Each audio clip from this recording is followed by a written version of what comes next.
Uy, Chris! Kamusta? Uy, ikaw! Ito galing! Sa bawat classroom, may isang taong hindi nawawala. Yung laging may joke, yung kayang patawanin ng lahat kahit malapit na ang exam. At sa classroom na ito, si Ethan ang taong iyon. Morning, classmates! You are late. Hindi ako late. Ang usapan, 5:30 a.m. 5 a.m. ang sabi ko at 8:30 na. So, you look like me? I'm a liar? I'm a liar? Ang masabi? Ano nga pala yung pinagsasabi mo? Mupo ka na nga dun. Okay, ma'am. So, okay class, may time. Ma'am, pwede po sumagot? Emotional damage. Ethan, ang second therapy session na. Sayang, ma'am. Wala ko pa naman, pwede na ako magsagot. Sagot sana ako sa number 1. Uli na ang papel. Ma'am, dyan lang ako ah. Ay, naku, dalan mo. Guys, pwede na ako maniga.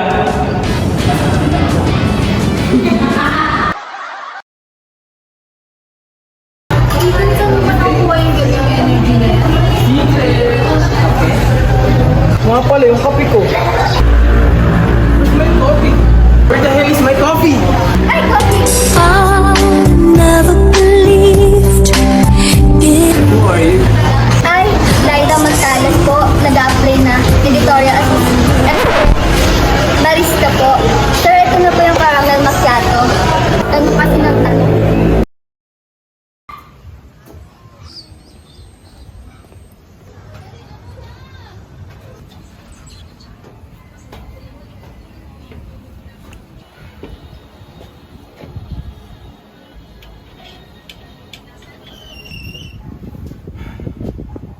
Ma, dito na ako. Wala kang dyan ka na pala. Nagluto na ako, kumain ka na dyan. May meeting pa ako.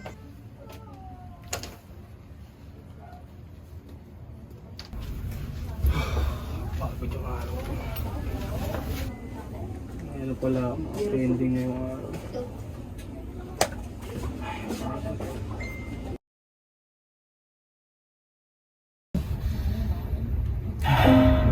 Ang dami ko pa palang gagawin. Dami ko mga ay, wala akong laging pahinga. Nakakatawa. Kaya kong pasayahin lahat. Pero bakit hindi ko mapasaya sarili ko?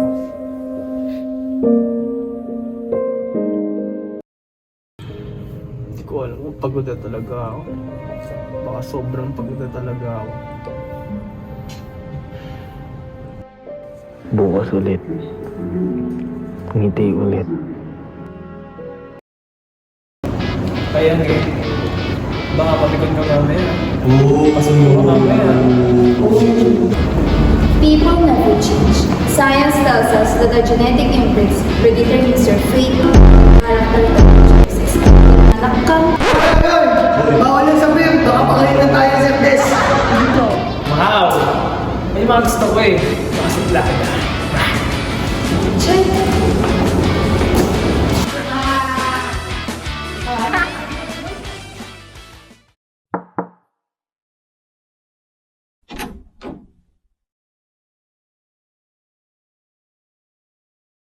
Ethan, maraming estudyante ang nakakaramdam ng stress, pagod, pressure, at minsan sobrang bigat ng nararamdaman.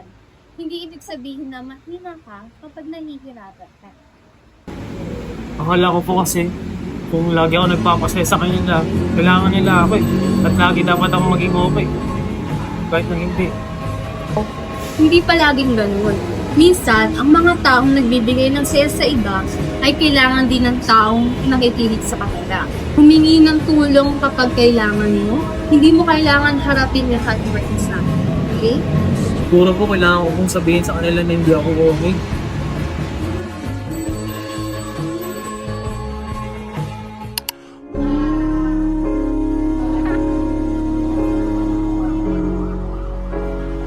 Drifting from my innocence.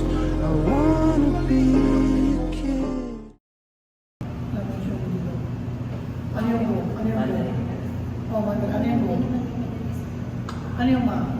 Ay, yung sulat ko. Di ba? Sinasabi ko talaga. Yung how? Wala. Wala kang si Ethan. Walang energy,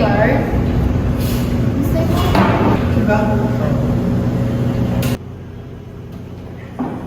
Okay. Oo nga, wala kang joke galing sa'yo. Medyo nakakabahala. Ay, bawal ba ako maging masaya? Hindi naman. Akala namin na wala nang wifi ang utak mo. Ethan, hindi mo kailangan maging masaya palagi para mapasaya ka. Alam niyo, nakakapagod na ako maging masaya. Kasi kapag may problema sila, nandun ako para sa inyo. Pero pag ako'y nangingilangan, wala kayo para sa akin. Ba't di mo sinabi sa akin, pre? Alam niyo bakit hindi ko sinasabi sa inyo? Kasi ayoko lang isipin niyo marami akong ano. Kasi alam niyo yun, ang dami niyo ng problema. Tapos nadamay pa ako sa inyo. O diba? Ang daming expectation, ang daming isip na pumapasok sa utak ko eh. Nagigets niyo ba ako? Kaya hindi ako nagsasabi sa inyo eh. Hindi mo kailangan magpanggap na okay ka kapag hindi ka okay. Kaibigan mo kami, hindi lang kami audience mo, di ba? Oo, Ethan. Hindi ka namin kasama dahil nakakatawa ka. Kasama ka namin kasi ikaw si Jay kahit wala ka dito. Kasi isipin niyo sa akin, ay boring ako na tao. Hindi ka boring. Mas nakakabahala ka na kapag tahimik kayo. Kasi iniisip namin kung kailangan mo ng tulog o kumain ka na ba. Alam niyo talaga, alam niyo. Oo, pre, kaya dito kami.